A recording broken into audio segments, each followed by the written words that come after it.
बिहार की राजनीति में बीजेपी और जेडीयू के बीच बयानबाजी काफी तीखी होती जा रही है। बीजेपी का कहना है कि अब किसी भी हालत में सीएम नीतीश कुमार के साथ गठबंधन नहीं कर सकते। वहीं जेडीयू नेताओं समेत सीएम नीतीश कुमार तक का कहना है कि मर जाएंगे मिट जाएंगे लेकिन बीजेपी संग नहीं जाएंगे। अब सवाल ये उठता है कि न बुलाने वाला तैयार है न जाने वाला तैयार है, फिर भी बहस किस बात की। भाई यही तो राजनीति है। अब राजनीति के पीछे क्या रणनीति है ये समझना भी बहुत मुश्किल हो जाता है। दरअसल बिहार के दरभंगा में बीजेपी की 2 दिवसीय कार्यसमिति की बैठक में नेताओं ने ऐलान कर दिया कि अब कभी भी जेडीयू संग गठबंधन नहीं होगा, क्योंकि सीएम नीतीश कुमार ने भाजपा को धोखा दिया है। वहीं बीजेपी के ऐलान के बाद जेडीयू की तरफ से नेताओं की प्रतिक्रिया भी आनी शुरू हो गई। एक तरफ जहां जेडीयू के राष्ट्रीय महासचिव केसी त्यागी ने दिल्ली में कहा कि जेडीयू ने तो पहले ही भाजपा को रिजेक्ट कर दिया है, वो क्या हमसे गठबंधन करेंगे।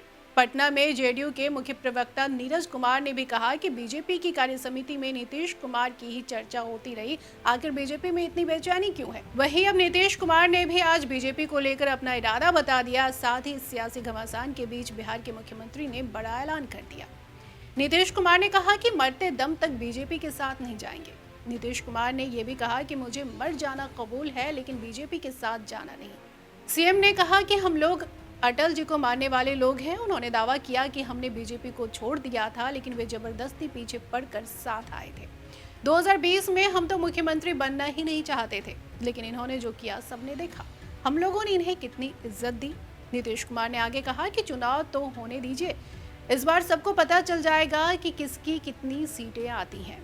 नीतीश कुमार का ये बयान ऐसे वक्त में आया है जब उनकी पार्टी के नेता उपेंद्र कुशवाहा लगातार उन पर निशाना साध रहे हैं। उपेंद्र कुशवाहा ने दावा किया कि जेडीयू के बड़े नेता बीजेपी के संपर्क में हैं।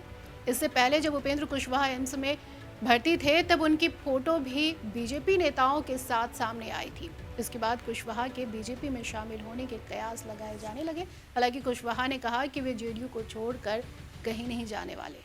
दरअसल बिहार बीजेपी प्रभारी विनोद तावड़े ने कहा कि नीतीश कुमार आर्थिक सामाजिक विकास के विरोधी हैं। केंद्र सरकार की ओर से लगातार फंड उपलब्ध कराए जाने के बाद भी बिहार का विकास नहीं हुआ है। ये कमेंट उन्होंने दरभंगा में बीजेपी प्रदेश कार्य समिति की बैठक में नीतीश कुमार को सीधे शब्दों में ना कहकर एक साथ कई संदेश दे डाले। तावड़े ने कहा कि महागठबंधन के सत्ता में आने के बाद बिहार में हमारे महापुरुषों और महत्वपूर्ण धार्मिक ग्रंथों पर आघात हो रहे हैं। सामाजिक वैमनस्य को बढ़ाया जा रहा है। विकास के मुद्दों को ध्यान से भटकाने की कोशिश की जा रही है। बिहार बीजेपी प्रभारी विनोद तावड़े ने जिस तरह से जेडीयू और नीतीश कुमार पर अटैक किया, ये बेहद अहम है। पार्टी नेतृत्व ने बिल्कुल साफ कर दिया कि जेडीयू के साथ आगे किसी भी तरह के गठबंधन की संभावना नहीं है। तावड़े के इस बयान से कई संदेश भी सामने आ रहे हैं। पहला संदेश तो उन्होंने अपनी पार्टी के भीतर उन नेताओं को दिया जो नीतीश कुमार के बिना सत्ता वापसी की राह महसूस ही नहीं करना चाहते। बीजेपी नेताओं की बात करें तो उन्हें ये लगता है कि इस घोषणा के बाद आरजेडी का आक्रमण नीतीश कुमार के ऊपर और भी बढ़ जाएगा। अभी तो इस कड़ी में सुधाकर सिंह, प्रोफेसर चंद्रशेखर, आलोक मेहता, सुरेंद्र यादव जैसे नेताओं ने अनर्गल बयान देकर नीतीश कुमार की परेशानी बढ़ाई है। अब तो आरजेडी के दिग्गज नेता उदय चौधरी ने लंगड़ी सरकार कहकर इसके गिरने का संकेत दे डाला है। इस तरह की चर्चा चल रही है। अब इसमें कितनी सच्चाई है ये तो आने वाला समय ही बताएगा, लेकिन वही अब चर्चा ये भी शुरू हो गई है, क्या लालू प्रसाद यादव के आने पर बदल जाएंगे सियासी हालात। ऐसी आशंका है कि लालू प्रसाद यादव के सिंगापुर से लौटने पर एक बार फिर से सूबे में जोड़ तोड़ की राजनीति शुरू हो जाएगी। वैसे भी अपने दम पर सरकार बनाने को लेकर आरजेडी की अंदरूनी स्पीड तेज हो गई है। सत्ता के समीकरण से कुछ दूर खड़ी आरजेडी के भीतर ये चर्चा शुरू हो गई है कि एक नया दरवाजा खुलेगा।